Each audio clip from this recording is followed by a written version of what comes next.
when you go into experiences, stop thinking with your dick so much. Use your head as well. Hey, let me tell y'all about the time I met a succubus and how I handled that situation. It was a really interesting time, an interesting span of about, I don't know, a few weeks, because this was something that was really short. Now, this lady was a lady that I met in the gym. I had clocked her once or twice. I had seen her. I'd never seen her before, and I was like, whoa, she looks good. And to make it even better, she was a MILF, a little bit older, and I remember seeing her a couple times, and I was like, all right, bet. If I can establish some sort of eye contact or something like that, I know she's receptive. And I did. And lo and behold, there came one day when I was in the gym, I was training. I was just focused on my sets. And I just kept seeing her staring at me. And I looked back and I smiled. But she had her headphones in. And a lot of y'all know when people have headphones in, it's usually a sign that they don't want to be disturbed. But I remember she had took off her headphones or whatever. And in my head, I knew already, if I don't go over and say something, I'm a dumbass. So I walk my ass over. I go right next to her and I just introduce myself. I don't even remember what I said. Now, the nice thing about older ladies is that they're really aggressive, right? And with her being aggressive after I had introduced myself, I had actually just thought about just going back to my training. I wasn't trying to like push anything because it's the gym. So she was like, yo, take my Facebook, blah, blah, blah. We should hang out sometime, cool. I'm like, yeah, cool, whatever, sure. I was not about to step out on a date. I don't, hey, listen, I'm gonna put it like this, bro. I don't do dates. I'm not out here trying to pay for nothing. It's like, I have this mindset where if you really fuck with me, then we could do anything. It could be free and it could be fun, but I'm not about to like take you on some fancy dinner date. That's not happening. Anyway, to continue. So we're talking, blah, blah, blah, chatting it up. I don't really like to text back and forth. I'd rather just meet a person in person and get to know them. So I just suggested, like, why don't we just train together? Because this was a person that was actually in shape. She took very good care of herself. She was in shape, looked great. So we had trained together a few times, and like I'm learning about her and I'm like figuring her out. And like deep in my heart, I knew there was something off, bro. Something was off. I could just tell she was very chaotic. Now, I didn't say this, but if you don't know what a succubus is basically a person that feeds off of your energy. It could be sexual, it can be you just giving time and attention, but it's literally in the word succubus, suck you until you bust. You know what I mean? So I'm figuring her out, and like I said, very chaotic energy. This is a person that seems to not have much control or structure in their life. And I'm a person that's completely opposite. I have very rigid structure, very calm, composed. So it's like, opposites attract in a way. Now we're training, we're cool. And like time passes and I'm like, yo, I have to try something here. Step up the seduction game because like clearly she's attractive, but I was taking my time because I knew something was off. So lo and behold, I think maybe like 3-4 weeks later, she sends me a snap and I had just got off of work. She's outside, she's tanning, she's chilling and whatnot. And she basically just sending me a whole bunch of innuendos, and I'm not stupid. I know how to play that game. So I just invited myself over to her place, took a quick shower after work, went up to her crib, met her outside where she was tanning. We're just chatting it up, talking. She's very open, she's very receptive to like what's going on. That's what you want to see. A woman that's open and receptive to what's going on. Me, I'm not gonna lie, nowadays I'm very bold with what I do, because if you're bold, it only causes the next man to respect you. So I'm making my move and blah, blah, blah. But then lo and behold, she says, yo, my daughter is home. That's another thing I didn't tell y'all. She was a single mom too, or somewhat single mom. And that's another part of the story too. She had actually just recently like separated from her partner or whatever. I could care less. I was there for one thing and one thing only, clap cheeks. But again, I was really cautious of what was going on because I knew something wasn't right. So she tells me that her daughter's home and blah, blah, blah, like they probably shouldn't do anything. And I'm like, yeah, cool, whatever. And in my head, as soon as she said that, I already started to draw out my escape plan in my head. As time progressed, she started to throw all these red flags. That was strike number one, that her daughter was home. How you gonna invite another man over to your place and your daughter's home?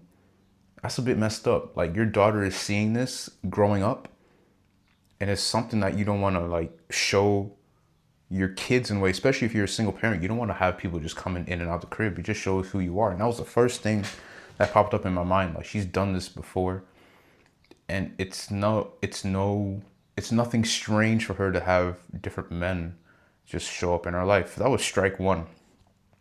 Strike two, or the second red flag that I saw, was that when we went inside the crib, I had introduced myself to the daughter. I was just playing it cool. I played it chill. I already had my escape plan. I was just starting to like figure it out.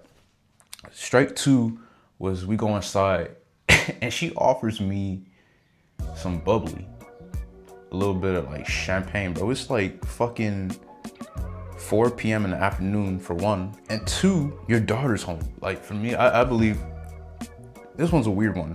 I believe that you shouldn't be drinking in front of your kids. I mean, there's ways to do it. Of course, when they get older and they're of that age where people start to drink or whatever, fine, cool.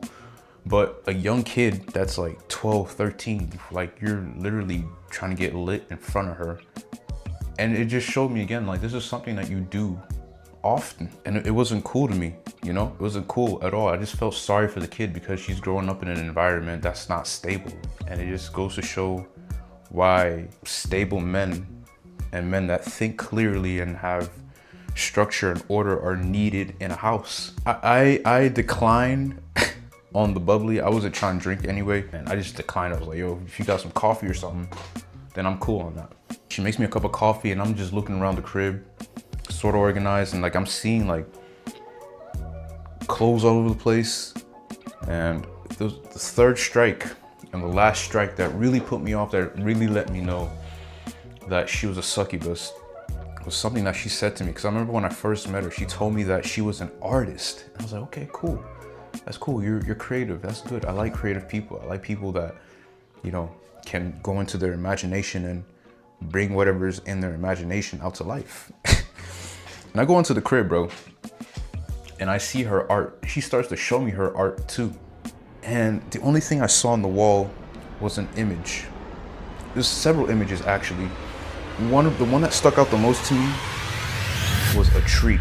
It was a tree. She drew a tree, and there was a web inside of that tree, or a lot of spider webs in the tree. And in those spider webs were other human beings that were like trapped in that tree. And I'm looking at it and I'm just dissecting the art, and I'm like, this shit is weird, bro. This ain't right. Something's off here. And basically what that said to me was that, like, she's out here taking souls. Now, it was both men and women in those trees. And beside that one piece of artwork that really stuck out to me, there was like several spider webs. Sorry, there was several images or pictures or paintings that she had painted of spider webs with human beings in them, and they're like wrapped up in them. And I'm just looking around. I'm like, dog, I gotta get the fuck out of here. I gotta get the fuck out of here.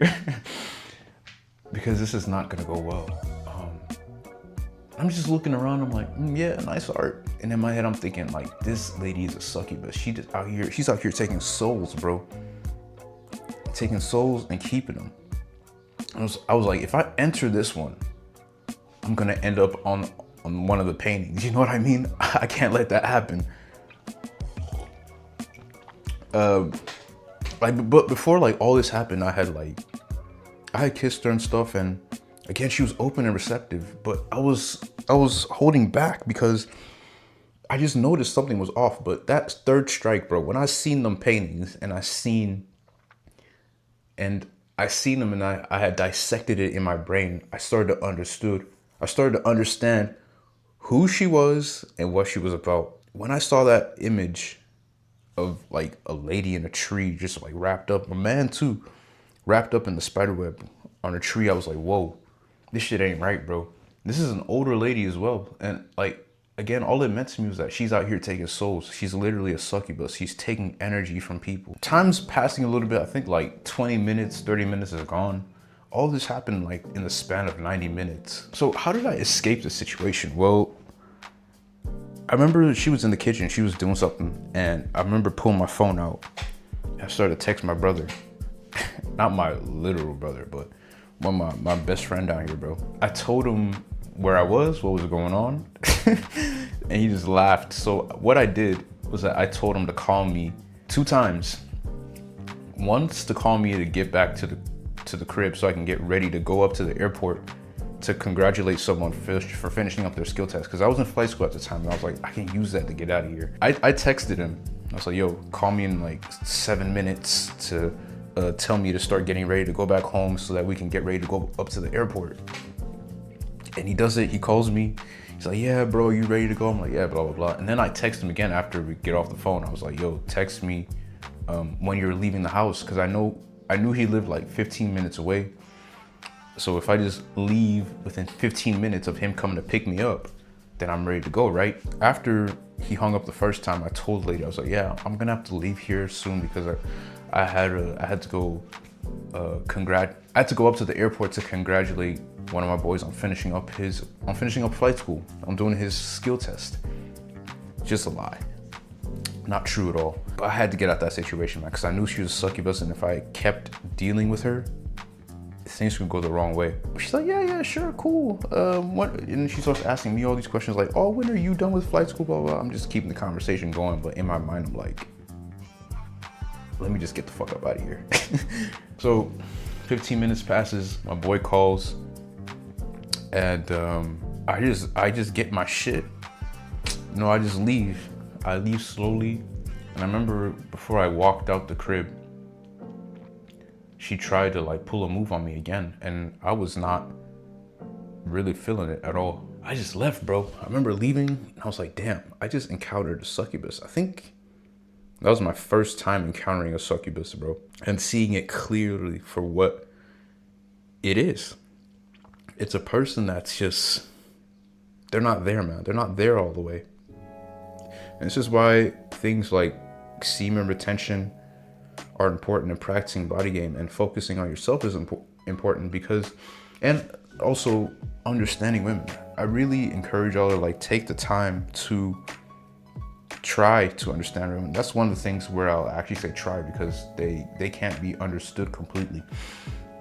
But just use time to understand them and who they are, what they do, and why they do it. Because imagine putting yourself in that situation where you smash on a thing and like your life starts to take a weird turn because you're messing with the wrong kind of woman, right?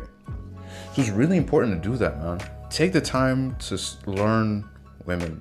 When you go into experiences, stop thinking with your dick so much. Use your head as well. We live in a time where anything can happen. Anything can happen. You could clap cheeks with consent one day, and then the next day, like, she could pull a Uno reverse on you. Just because you see beauty doesn't mean that you need to go after it. You have to also use your brain. You have to see past the beauty. Beauty is a cheap commodity. I sit here in front of the camera. I know I'm handsome as shit. I really believe I'm handsome as hell. But there's more to it too. What's on the inside of me, you know? You have to also see what's on the inside of these females. Like with her, I saw that she was chaotic. Nothing was in order. Her head's all over the place. Just because you look good doesn't mean that, you know, you're gonna make my life a lot better. We have to get past that. We have to look further than beauty, man. Real talk. So y'all, just protect yourselves. Make sure that you're not doing anything stupid. And when you meet chicks, really take the time to see who they are up here and on the inside. Because again, we see things as men and we respond accordingly because we're attracted to beautiful women. That's just the fact of the matter. But at the same time, use your mind. Use your mind. If something feels off, take a step back. Don't just rush into things because you want to clap cheeks, bro. There's a lot of cheeks to clap on this planet, and just because you deny one or say no to one doesn't mean anything. That's also a source of strength and a show of power when you do that, when you deny cheeks. There's not a lot of guys on this planet that can do that, man. So again, protect yourself. Make sure that you're clapping cheeks with the right women and that it's not something that's going to backfire on you. You know, just watch out for succubuses, man, because they're all over the place, bro. If you need any one-on-one consultations and you want to speak to me, links in the bio, go ahead, check that out. And if you want to read the first chapter of my ebook, The Jacked Reality Check, links also in the description. If you need my help to build muscle and you want to build a clear mind and move with clarity, go ahead, check out the Triple M mentorship. Link for that is also in the bio. And I'll see you on the next video. Peace.